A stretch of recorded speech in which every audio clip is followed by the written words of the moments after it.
الرجیم بسم اللہ الرحمن الرحیم اذ قال له ربه اسلم قال اسلمت لرب العالمین صدق اللہ العظیم رب اشرح لي صدری ويسر لي امری واحلل عقدۃ من لسانی یفقهوا قولی رب زدنی علما سبحانک لا علم لنا الا ما علمتنا انک انت العلیم الحکیم.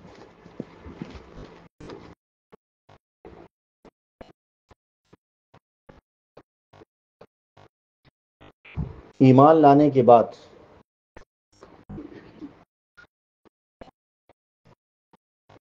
اللہ اس کے رسول پر ایمان لانے کے بعد ایک مومن کی کیا شان ہونی چاہیے؟ ایک سوال ہے یہ. ایمان لے آیا اللہ پر، اللہ کے رسول صلی اللہ علیہ وسلم پر،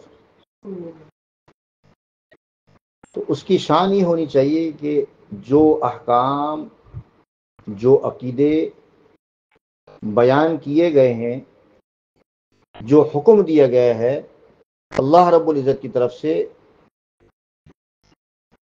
اللہ کے رسول صلی اللہ علیہ وسلم کی طرف سے، اس پر سر تسلیم خم کرنا. اب آپ کہیں گے یہ سر تسلیم خم کیا ہوتا ہے؟ You understand? No, that's why I know. سر تسلیم خم مینز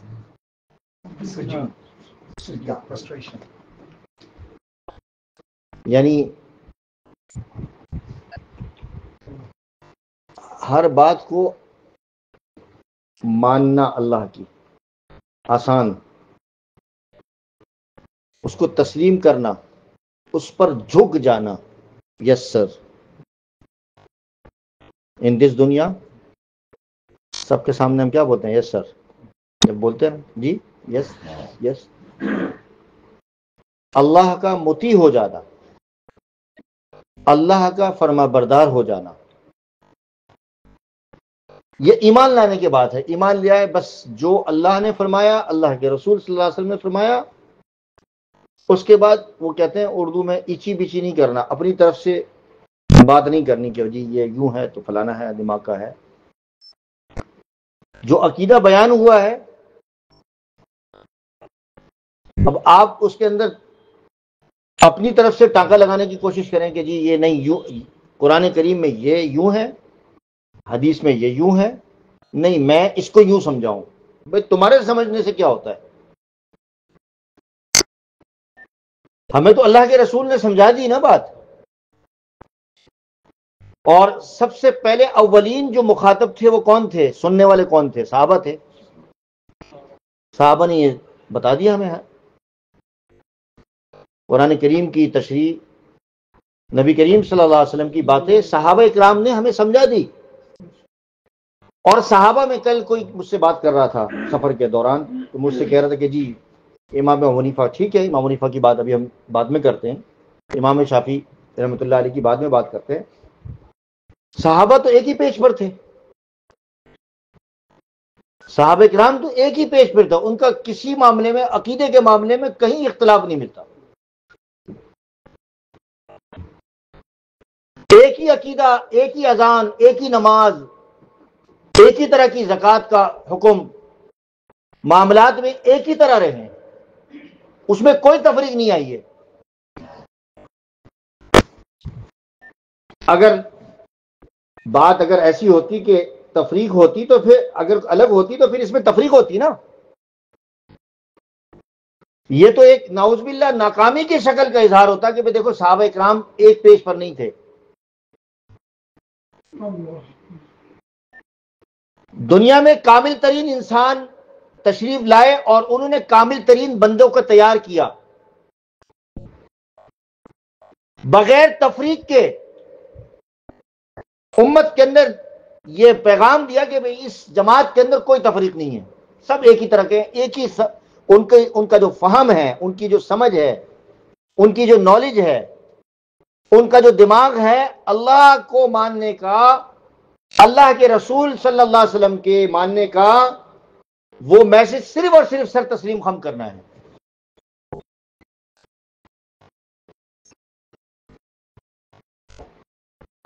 تو میں نے جو آپ حضرات کے سامنے جو آیت تلاوت کی ہے، کیا کہا ہے اس میں؟ اللہ رب العزت اذ قال له ربه اسلم قال اسلمت لرب العالمین. یہ کس کے بارے میں بھائی؟ حضرت ابراہیم علیہ السلام کے بارے میں ہے. یہ جو تاریخیں آ رہی ہیں، اگلے چند دنوں کے اندر یہ مہینہ ختم ہوگا، حج کا ایام شروع ہو جائیں گے. یہ ایک تاریخی یادگار جو پرانی یہ جو یادگار تھی، ملت ابراہیمی کی ایک یادگار تھی، ان کے عنوانات قائم ہو رہے ہیں. ان عنوانات سے ہمیں سبق حاصل کرنے کا دور شروع ہو رہا ہے. ہم تو حج کر رہے ہیں، قربانی دے رہے ہیں، کر رہے ہیں. ہماری سمجھ جو ہوتی ہے نا، وہ کہتے ہیں نا دور رس نتائج، فکر انگیزی، بات کو گہرائی سے سمجھنا نہیں. ہم باتوں کو سرسری سمجھ رہے ہوتے ہیں، اس لیے ہمارے لیے عمل کرنا مشکل ہوتا ہے، چونکہ ہمیں تو گھر بیٹھے ملا ہے نا اسلام اور دین. لیکن جو لوگ اسلام قبول کرتے ہیں، نئے جو مسلمان ہوتے ہیں، وہ کتنے پکے ہوتے ہیں بھائی؟ آپ دیکھ لیں ان کو، ان کی خواتین کو دیکھ لیں، ان کے مردوں کو دیکھ لیں، ان کے بچوں کو دیکھ لیں. اب ہمارے یہاں جو بچہ پڑھتے ہیں، 2 بچے، 3 ہو گئے اب تو، ان کی ماشاءاللہ انہوں نے اسلام قبول کیا، اور وہ کس طریقے سے وہ تربیت کرتی ہیں. ہماری جو مائیں ہیں گھر کی، وہ میرے خیال سے مشکل سے وہ اس طرح کی تربیت کرتی ہوں. انہوں نے ہر مسئلے کو، ابھی ایک میرے پاس ایک فون آیا تھا پچھلے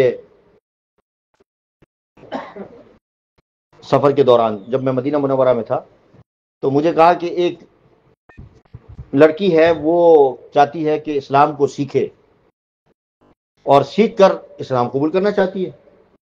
تو اس نے میں نے اس کو کہا کہ قرآن کریم جو ہے وہ پڑھ لو اس کو. جب اس نے قرآن کریم پڑھنا شروع کیا تو اس کے دماغ میں کوشچن آنے لگے. تو میں نے، وہ لڑکی کہنے لگی، دوسری لڑکی کہنے لگی کہ میں نے اس کو کہا کہ جی جو کوشچن ہے تم سوال کر لینا. تو میں نے کہا نہیں، آپ نے غلط کہا، ایسے نہیں کرتے.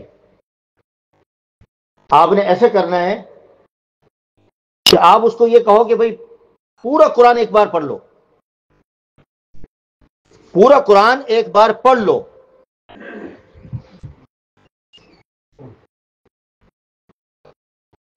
اور اس دوران تمہارے دل و دماغ کے اندر اگر کوئی کوشچن آتا ہے تو تم لکھ لو، لیکن پوچھنا نہیں. ابھی پورا قرآن کریم جب تم پڑھ لو گی، اس کے بعد اگر تمہارے دماغ کے اندر اگر کوئی کوشچن اگر آتا ہے، تو میں نے اس کو کہا، اس نے کہا کہ اس کی کیا وجہ ہے؟ یہ بات تو میرے دماغ میں نہیں تھی، کوئی بتا سکتا ہے؟ یہ بات تو ہے، یہ جو کہہ رہے ہیں جمال بھائی کہ جواب تو قرآن کریم میں مل جائے گا، ایک آیت پڑھیں گے دوسری آیت میں جواب مل جائے گا. لیکن جو اصل بات ہے وہ جو میں کہنے جا رہا ہوں، وہ بات شاید آپ کے دماغ میں ہوگی، شاید کہہ نہیں پا رہے ہوں گے. قرآن کریم کے اندر اللہ تبارک و تعالیٰ نے ایک ایسی طاقت اور ایک ایسی تاثیر رکھی ہے، سبحان اللہ، ایسی طاقت رکھی ہے کہ جب انسان، جو دماغ جس کا بالکل خالی ہو، یا بالکل ایسا سمجھے کہ مخالف سے مخالف شخص ہو، صرف پڑھنا نہیں، قرآن کریم کو پڑھنا نہیں، اس کا سمجھنا ہی نہیں، بلکہ قرآن کریم اگر اس کے سامنے پڑھا بھی جائے تو اس کا دل پگھل جائے گا. آپ اس کے سامنے مثال ہے کہ نہیں؟ کتنی مثالیں ہیں، صحابہ اکرام، حضرت عمر فاروق اور یہ دیگر صحابہ اور یہ سارے غیر مسلم جو مسلمان ہوتے ہیں، بڑے واقعات ہیں اس میں. تو یہ موضوع بھی نہیں ہے، لیکن میں یہ کہہ رہا ہوں کہ میں نے اس کو کہا یہ کرنا تھا. اس سے مطلب میں یہ لینا چاہ رہا ہوں اور آپ حضرات کو یہ بات بتانا چاہ رہا ہوں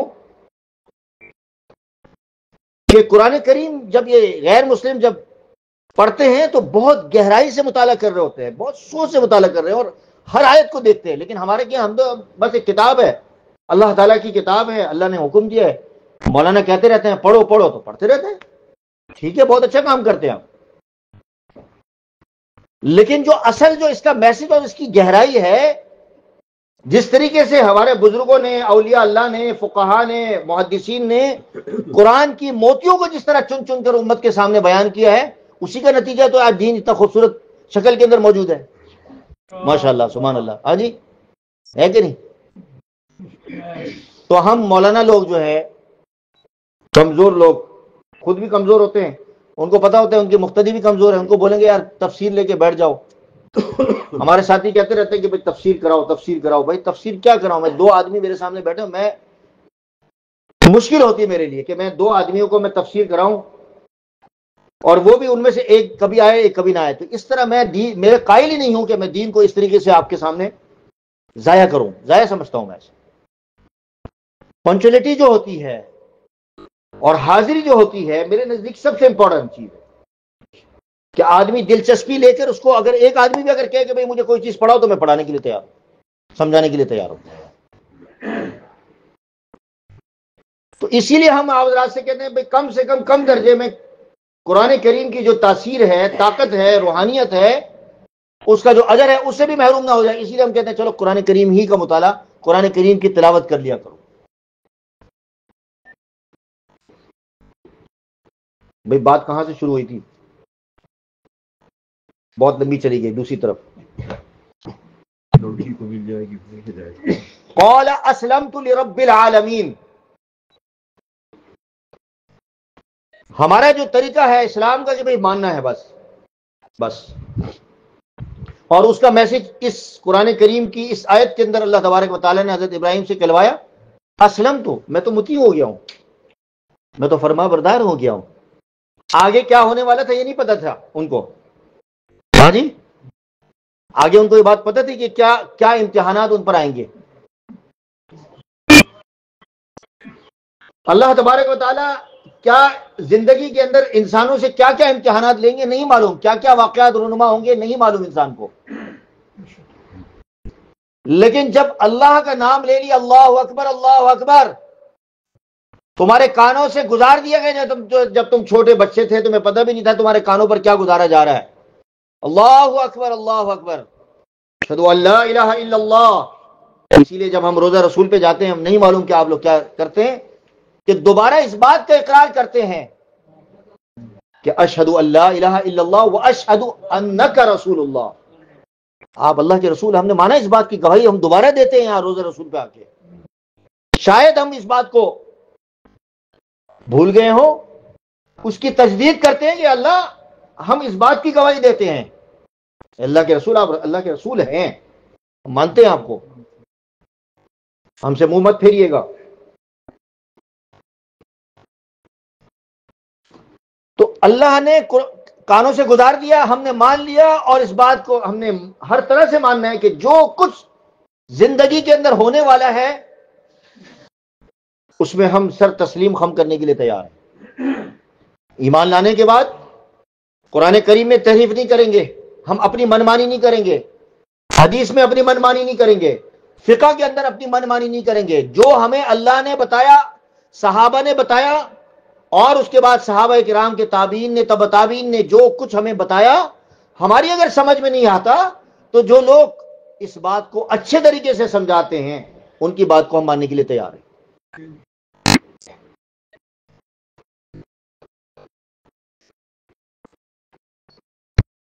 اب حضرت ابراہیم علیہ الصلوۃ والسلام کا تو صرف ہم یہ دیکھتے ہیں کہ بھئی قربانی انہوں نے کی ہے،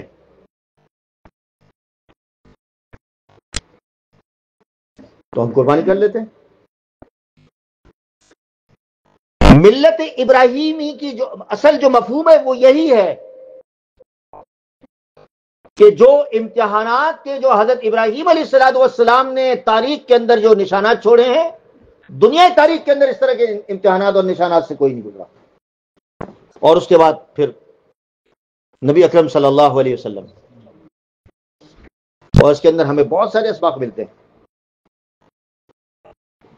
بچہ نہیں ہو رہا ہے، ربی حبلی من الصالحین، بڑی عمر ہو چکی ہے، اللہ نے بڑھاپے کے اندر اولاد دے دی، اور میں نے یہ بات واقعہ بتایا تھا آپ کو ذات کو پہلے پچھلے سالوں کے اندر کہ کہاں فلسطین اور کہاں مکہ مکرمہ، اللہ نے کہا کہ ایک بیوی کو چھوڑو، ایک بیوی کو لو اور بچے کو لو اور چھوڑ دو۔ کس جگہ چھوڑنا ہے بھائی؟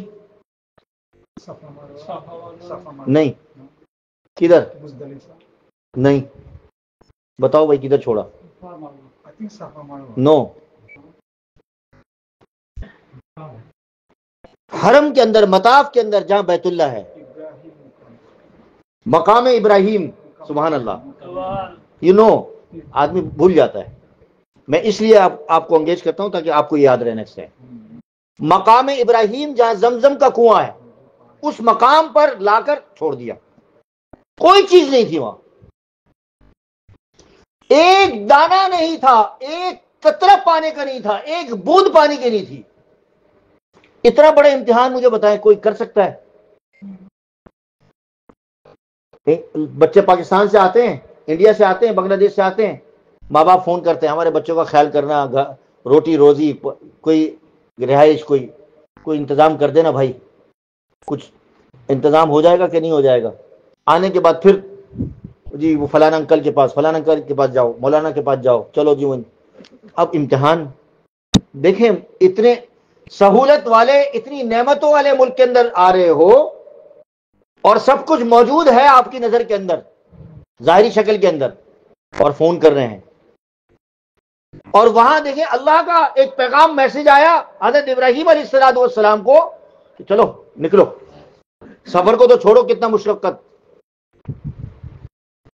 نکل گئے، چھوڑ دیا، بیوی کو کہا اکیلا وہاں چھوڑا، پہلے یہاں بیوی کو چھوڑا، اللہ نے حکم دیا بیوی کو چھوڑنا پڑے گا، تمہیں رہنا نہیں ہے، بچے کو چھوڑنا پڑے گا، اتنی مشکلوں سے تم نے مانگا ہے۔ آج جب ہم مدرسے میں، میں داخلہ لینے لگا، ابو نے جب داخلہ کروایا پہلے دن، ابو تو ہوتے تھے سفر پہ جس طرح ابھی آج کل میں ہوتا ہوں،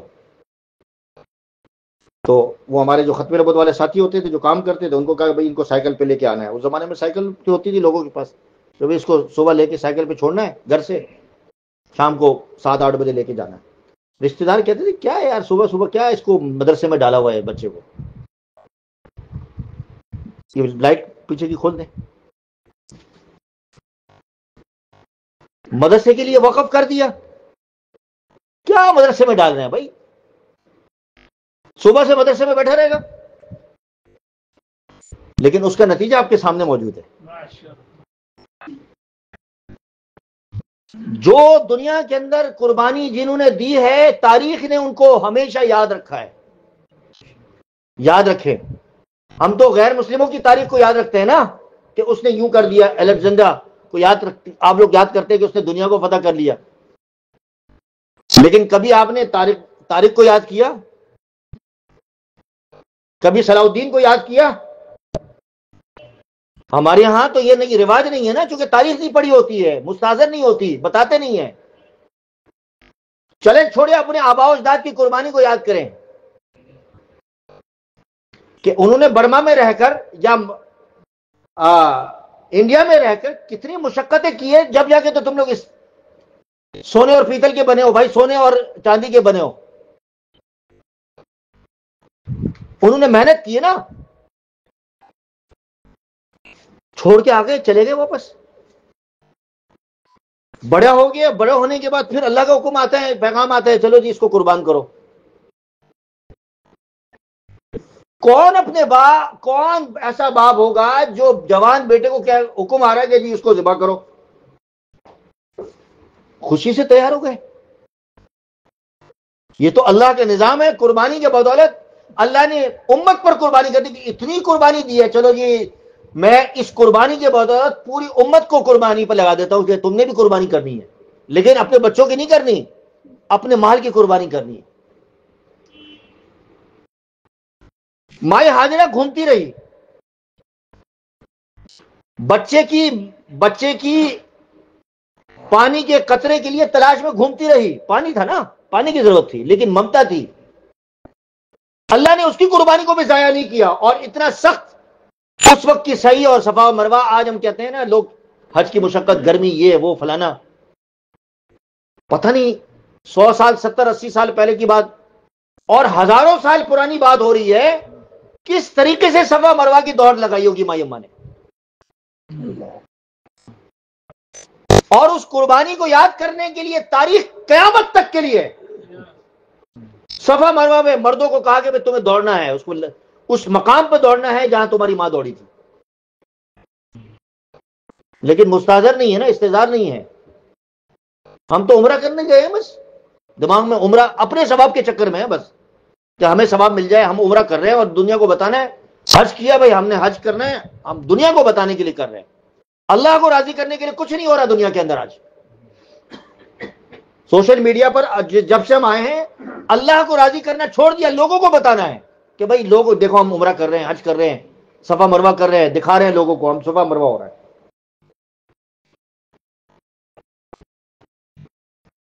آپ اندازہ کریں کہ 7 چکر لگانا آج کے دور کے اندر, اے سی, پانی, زمزم, سبحان اللہ زمزم, وہ تو زمزم کی تلاش میں تو آج زمزم تمہارے سامنے موجود ہے. یہ قربانی کا نتیجہ ہے.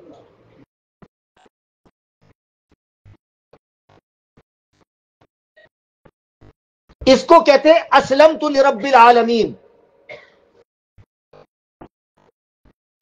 وحدانیت کی دعوت دی, اللہ کو وحدہ لا شریک ہونے کی دعوت دی, توحید کی دعوت دی. روڑے اٹکائے لوگوں نے, کہا کہ چلو جی اس کو کیا کرو. سب سے پہلے تو حوکہ پانی بند کیا نمرود نے, اور اس کے بعد کیا کیا جی, آگ میں ڈالو چلو جی. خوشی خوشی گئے, ایک ذرہ برابر بھی قدم لرزیدہ کہتے ہیں نا, تھوڑے تھوڑے ذرہ برابر بھی ایسا نہیں ہوا کہ بھائی کوئی ایسا ہو کہ بھائی تھوڑا سا ڈر ہو نہ, خوشی خوشی. قلنا یا نار کونی بردا و سلاما آمنین. تو میرے بھائی محترم بزرگوں دوستو, اسلمت لرب العالمین. بات سمجھ میں آ گئی؟ اتنی پکچر کلیئر ہو گئی کہ اتنے اسباق ہیں حضرت ابراہیم علیہ السلام کی زندگی کے تاریخ کے. آپ ایک ایک قدم, اگر آپ حجاز مقدس جائیں, مکہ مدینہ جائیں, ایک ایک قدم پر آپ کو انبیاء علیہ السلام کی, حضرت ابراہیم کی, نبی اکرم صلی اللہ علیہ وسلم کی اور صحابہ کرام کی قربانیاں نظر آئیں گی. لیکن دیکھنے والا پڑھنے والا ہو.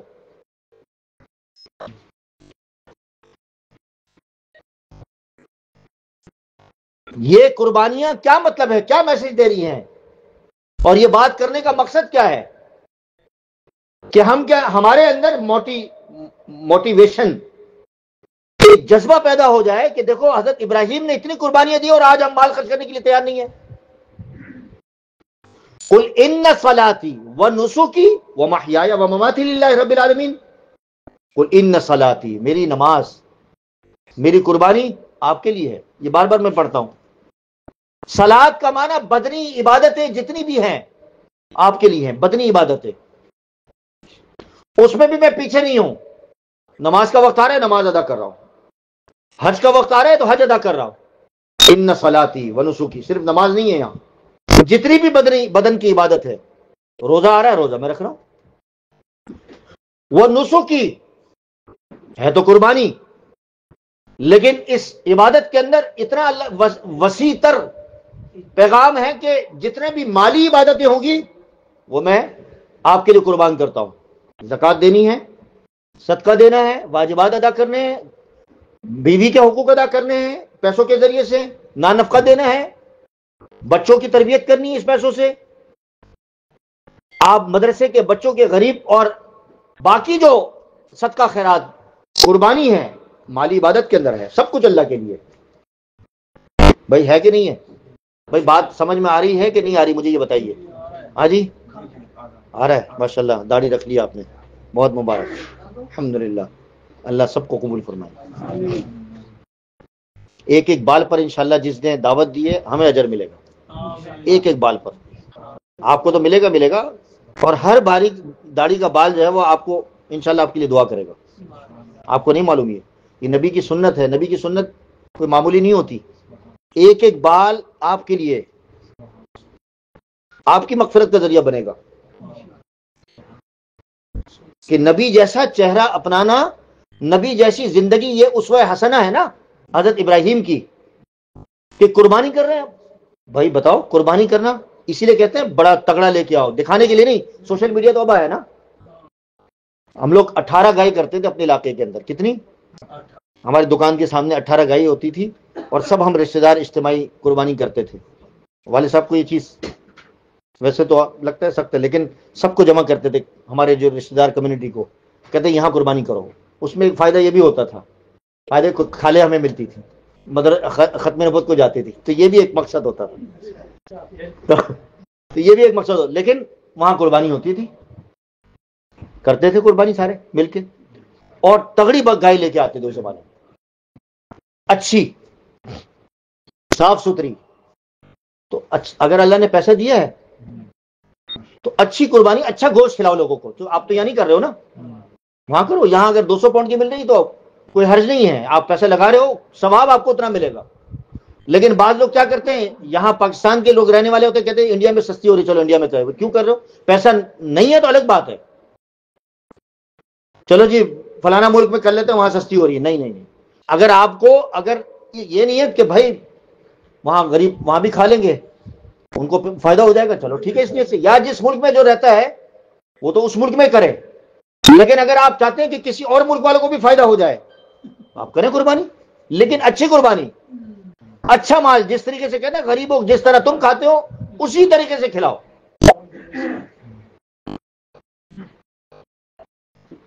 تو اسلم تو ملت ابراہیم کی جو مفہوم جو ہے وہ یہ ہے جو میں نے آپ کے سامنے عرض کیا ہے. بات سمجھ میں آ گئی؟ اب ہم اپنی زندگی کی طرف چلتے ہیں. ہماری زندگی کے دو رخ ہیں. ایک رخ تو یہ ہے کہ ہم پریشانی والی زندگی گزاریں، پریشان والی زندگی گزاریں، اور ایک یہ ہے کہ سکون والی زندگی گزاریں. ایک انداز فکر عدم تسلیم کا ہے، اور ایک انداز فکر انسان یہ سوچے کہ تسلیم کا ہے، اور ایک عدم تسلیم کا ہے کہ نہیں مجھے نہیں ماننا. ایک انسان کی سوچ ہے کہ مجھے مان کے چلنا ہے، جو کچھ دنیا کے اندر آنے کے بعد جو کچھ ہوا ہوگا میں اس کو فیس کروں گا. اب جو حج کے معاملے میں پوری دنیا سے 3.5-4 لاکھ کا معاملہ ہے. ابھی یہ بات خبر آئی اور ہمارے دنیا بھر کے جتنے بھی حاجی ہیں وہ پریشان ہو گئے، پیسے دو پیسے دو پیسے دو پیسے دو. ابھی یہ خبر آئی مارکیٹ کے اندر، لیکن کچھ ایسے اللہ کے بندے تھے ہمارے دوست احباب جو دنیا بھر میں کہ بھائی ہمیں حج کرا دو، پیسوں کی فکر نہ کرو، بس اس سال ہمیں حج چاہیے. یہ ایک عموم بلوا کی صورت تھی کہ ظاہری بات ہے فکر یہ ہونی چاہیے کہ اللہ تو مجھ سے ناراض ہے، شاید تو مجھ سے ناراض ہے، مجھے تو نے اتنی میں نے کوشش کی، تو نے مجھے گھر پہ نہیں بلایا. اس کی طرف کسی کی فکر نہیں گئی ہے. یہ عموماً میں جو پوری دنیا کے جو حاجیوں کی بات کر رہا ہوں، زیادہ توجہ فوکس حج کے پیسوں کی طرف گئی کہ حج کے پیسے ریٹرن ہوں گے کہ نہیں ہوں گے. اپنے آپ کو پریشانی میں ڈالنے والی بات ہے. اگر آپ نے لیے ہو نا، اس نے لیے ہوں یا انہوں نے لیے ہوں یا میں نے لیے ہوں، تو آپ ایک سنگل آدمی کو تو پکڑ سکتے ہیں، لیکن آپ سب نے اگر لیے ہوں سب حاجیوں کے پیسے، تو کس کس کے پیچھے جائیں گے مجھے بتائیں. تو ایک عموم بلوا کی صورت ہے. ہر آدمی پریشان، اپنے آپ کو پریشان کر رہا ہے، مجھ سمیت ہم سب پریشان ہو رہے ہیں. میں نے تو سوچا کہ میں فوراً جا کے اس ناراضگی کو دور کرنے کی کوشش کروں اللہ کے سامنے، لیکن عمرہ بند تھا. میں فوراً حاضری پہ گیا، نبی کریم صلی اللہ علیہ وسلم کے در پہ حاضر ہوا. میں اللہ کے رسول کے سامنے حاضری دی اور کہا کہ آپ ناراض تو نہیں ہم سے؟ پوری امت سے آپ ناراض ہیں؟ 3.5 لاکھ حاجی بیچارے انڈیا کے، تو بیچارے جو ہمارے جو وہاں کے آپریٹر ہیں انہوں نے تو ہاتھ اٹھا لیا، بھائی اگلے سال دیں گے ہم آپ کو، اس سال کوئی پیسے نہیں دے رہے ہم آپ کو، اگلے سال حج کرو گے اب ہمیں دیں گے. پاکستان میں کچھ لوگ ایسے ہیں کہ انہوں نے کہا کہ جی ہم دے رہے ہیں. لیکن میں یہ کہہ رہا ہوں کہ یہ جو دو ایک ہے تسلیم کرنا، ایک ہے عدم تسلیم. ایک ہے اپنے آپ کو پریشان کرنا، ایک یہ ہے کہ سکون میں رہنا۔ سکون میں کس طریقے سے انسان رہ سکتا ہے؟ سکون میں رہنے کا ایک ہی طریقہ ہے کہ جو اللہ نے جو کچھ سامنے آپ پہاڑ ہے اور آپ کو راستہ بنانا ہے اور آپ کے پاس گاڑی ہے اور کوئی راستہ ہے نہیں آپ کے پاس، مجھے بتاؤ کیا کریں گے؟ آپ کیا کریں گے؟ گزرنا ہے راستے سے، راستہ ہے ہی نہیں، برف کا پہاڑ ہے، کوئی بھی ہے۔ ہمارے پاس آپشن صرف ایک ہی ہے، دوسرا آپشن نہیں ہے کہ آپ گاڑی کو وہاں جا کے مار دیں گے، نہیں آپشن دوسرے کے، واپس چلے جائیں گے، بھائی راستہ نہیں ملا، واپسی کا راستہ نہیں ملا۔ ہمارے ایک دفعہ میں اٹلی گیا تھا، تقریباً 5 دن کے وہ سفر تھا ہمارا، ویسے ہی بتا رہا ہوں میں آپ کو۔ ملان کے اندر ہمارا تبلیغی مرکز ہے، انہوں نے تبلیغی مرکز کھولا تھا، مجھے بلایا تھا، ہم 2 یا 3 ساتھی تھے، مولانا بلال صاحب بھی ساتھ تھے، پہلا سفر تھا ان کا۔ تو ہمیں کہتے ہیں چلو جی آپ کو یہ آدھے گھنٹے کے فاصلے پر ہم آپ کو لے جاتے ہیں، سوئٹزرلینڈ دکھا دیتے ہیں، چلے آئیں، عصر سے مغرب عشاء تک ہم آ جائیں گے واپس۔ میں کہا چلو۔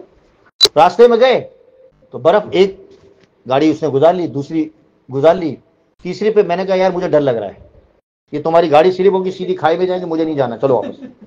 وہ کوشش نہیں مولانا میں کرتا، میں نے کہا نہیں واپس چلو آگے۔ دیکھیں زندگی، انسان کو زندگی ایک ہی ملتی ہے، سکون کے ساتھ گزارنی چاہیے کہ نہیں؟ اور سکون سے گزارنے کا طریقہ یہ اللہ تعالیٰ نے لکھا ہے کہ سر تسلیم خم کرنا۔ جو کچھ آپ کے ساتھ دنیا کے اندر جو کچھ ہوگا وہ ہو کے رہے گا۔ آپ آدمی جو کچھ ہو گیا ہے اس کا حل تو انسان اگر ہلکا پھلکا اگر نکال، اب اس کا حل نکل سکتا ہے جو اب پہاڑی آپ کے سامنے ماؤنٹین ہے، نہیں نکل سکتا۔ جس کا حل آپ کے سامنے نہیں ہے چھوڑ دو اس کو، لیکن جس کا حل نکل سکتا ہے اپنے بزرگوں سے، اپنے دوستوں سے مشورہ کر کے نکالیں اس کا۔ اگر پھر نہیں نکلتا ہے اس کے پیچھے جانے کی ضرورت نہیں ہے۔ یہ میں نے بھی زندگی میں سیکھا ہے، کیا ضرورت ہے اس کے پیچھے جاتے ہو؟ ایک لڑکا آیا، مجھے ایک لڑکا یہاں آتا تھا، ایک مرزائی لڑکی سے اس کو عشق ہو گیا اور مجھے کہتا ہے بس آپ بس مجھے میری کروا دیں، شادی کروا دیں۔ بھائی وہ جب عشق کی بات کر رہا ہے، وہ ناممکن ہے کہ وہ پہلے تو اسلام قبول کرے گی نا، پھر آپ اس کی بات چلاؤ گے نا۔ کہتا نہیں بس میں تو یونیورسٹی میں میری دوستی ہو گئی ہے، وہ مجھے دیکھتی ہے، میں بھی اس کو دیکھتا ہوں۔ اس کا کوئی آپ کے پاس حل نہیں ہے؟ وہ 2-4 سال لڑکا میرے پاس آتا رہا، بھائی میرے پاس تو کوئی ایسی گولی تو نہیں ہے کہ بھئی کوئی میڈیسن ہے کہ میں اس کو دوں اور وہ مسلمان ہو جائے۔ وہ یہ چاہ رہا تھا کہ میں اجازت دے دوں کہ چلو جی ویسی شادی کر لو، شاید اس کا کوئی چکر ہو۔ میں نے اس کو کہا کہ بھئی یہ میری اجازت سے نہیں ہے، یہ تو اسلام کا اصول ہے۔ اس کے بعد وہ لڑکا یہاں سے گیا اور اس نے مجھے 1-2 لڑکے ایسے ہیں جو یہاں آئے ہیں جنہوں نے یعنی مجھے ٹھیک ٹھاک مجھے بدنام کرنے کی کوشش کی، تو فیس بک پہ لکھنا شروع کر دیا یہ وہ فلانا دھماکہ، اور آج تک وہ پیچھے لگا ہوا میرے، کیونکہ اس کا وہ مسئلہ حل نہیں ہوا۔ میں اپنے اصول جو اسلام کے ہیں وہ تو چھوڑ نہیں سکتا، میں تمہارا مسئلہ کیسے محل کروں گا؟ ایک اور لڑکا آیا، مجھے کہتا ہے جی مجھے فلانا یورپین کنٹری کی ہے، اس سے میری شادی مجھے کرنی ہے، آپ نکاح پڑھائیں گے؟ میں نے کہا نہیں پڑھاؤں گا میں، مجھے پتا ہے تم ویزا لوگے اور ویزا لینے کے بعد جو ہے وہ ویزا جب تمہارا لگا، میں نے کہا تم اس کو مسلمان کرو گے، مسلمان کرنے کے بعد 1 سال تم تربیت کرو گے، اس کی تربیت کرنے کے بعد وہ اسلام کو قبول کر لے گی اپنی مرضی سے، خواہش سے، ٹھیک ہے، زبردستی تو نہیں ہے، لیکن تمہارا ارادہ کچھ اور ہے۔ میں نے نہیں پڑھا، وہ ناراض ہو گیا، اس نے بدنام کرنا شروع کر دیا۔ کریں بھائی بدنام، ہمیں کیا ہے، ہمیں تو کوئی ہم اپنے اصول کو تو نہیں چھوڑ سکتے۔ ہمیں مرزائیوں نے کم بدنام کیا کہ ہم دوسروں کی بدنامی سے ڈریں گے کہ تو یہ فلانا ہو گیا، یہ فلانا ہو گیا، یہ ادھر گھومتا ہے ادھر گھومتا ہے۔ ہمیں تو کسی سے کوئی ڈر، اور جب ان لوگوں سے ہمیں خوف نہیں ہے کیونکہ ہم اپنے اصولوں پر ہیں اور قانون کے تحت ہم کام کر رہے ہیں۔ تو زندگی کا یہ ایک اصول بنا لیں کہ اگر آپ نے خوش رہنا ہے اپنی زندگی کے اندر تو اسلمت لرب العالمین تو جو فارمولا ہے، ایک چیز ممکن نہیں ہے لیکن دین کے معاملے میں آپ نے کمپرومائز نہیں کرنا. اللہ نے کہہ دیا اس کو ماننا ہے، اس میں نہ تحریف کرنی ہے نہ اس میں کوئی کمپرومائز کرنا ہے، بس ختم ہو گئی بات. اللہ تعالی ہم سب کو توفیق عطا فرمائے. ایک لڑکا کل انشاءاللہ العزیز ظہر کے بعد، ایک نوجوان، ایک اور لڑکا الحمدللہ، پچھلے مہینے بھی ایک لڑکا مانچسٹر میں مسلمان ہوا تھا، شاید آپ کو معلوم نہیں ہے، نوجوان 19 سال کا لڑکا جو مرزائی تھا پہلے. تو انشاءاللہ کل ظہر کے بعد وہ لڑکا آئے گا. تو سب کو تو دعوت نہیں ہے، چند لوگ آئیں گے، بیٹھیں گے انشاءاللہ اور اس کو مبارکباد دیں گے. والد صاحب انشاءاللہ اسلام انشاءاللہ اس کے قبول کروائیں گے اور توبہ طائب ہوگا انشاءاللہ وہ. اور یہ فائدہ یہ ہوتا ہے کہ جب ہم کسی ملک میں گھومتے ہیں نا، ادھر ادھر جاتے ہیں کسی شہر کے اندر، تو ہم نے وہاں کی مسجد والوں کو ہم نے بتا کے رکھا ہے کبھی بھی کوئی مسئلہ ہے اب ہمارے حوالے کریں. تو والٹم اسٹاک کی مسجد کے امام صاحب نے ہمارا فون نمبر دیا، کیونکہ ان کو معلوم ہے کہ یہ مرکز ہے ختم نبوت کا، یہاں کام ہوتا ہے، یہی کام ہوتا ہے. تو یہ جتنی مسجدیں ہیں یو کے کی یا پوری دنیا کی، یہ ختم نبوت والوں کا ہی مرکز ہے الحمدللہ. وآخر دعوانا الحمدللہ رب العالمین. اللہ تعالیٰ یہ جو حج پہ جا رہے ہیں اللہ تعالیٰ ان کے حج کو قبول فرمائے، اور جو رہ گئے ہیں